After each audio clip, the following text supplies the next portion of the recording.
Бүгінгі таңда интернет кеңістігінде дінге қатысты радикалды идеялардың үздіксіз таралуы елімізге айтарлықтай қауіп төндіруде.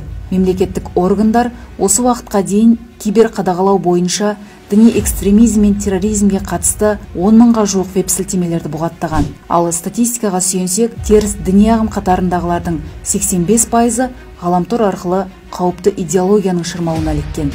Радикалды топтардың құрығына түскендердің басым көпшілігі жастар.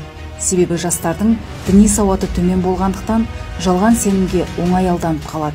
Интернет беттері мен әлеуметтік желілердегі діни радикалды уағызшылардың уағызына сараптамалық көзқараспен қарайтын болсақ, бірінші кезеңде олар жалпылама тақырыптар, адамгершілік, ата-анаға құрмет деген сияқты адамның эмоционалдық күйіне әсер ететін тақырыптарды қозғай отырып, өздеріне аудитория жинайды. Екінші кезекте олар жиналған аудиторияға қоғамда болып жатқан көлеңкелі оқиғаларды мысал рете отырып, өздерінің идеологияларын астарлап тықпалай бастайды. Мына нәрсені ескеру керек.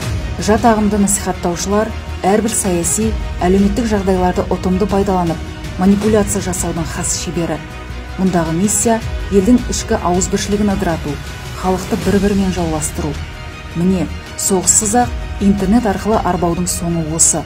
Сондықтан әлеуметтік желідегі діни ақпарат сізге жол көрсетер білім болмайтынын ескеріңіз.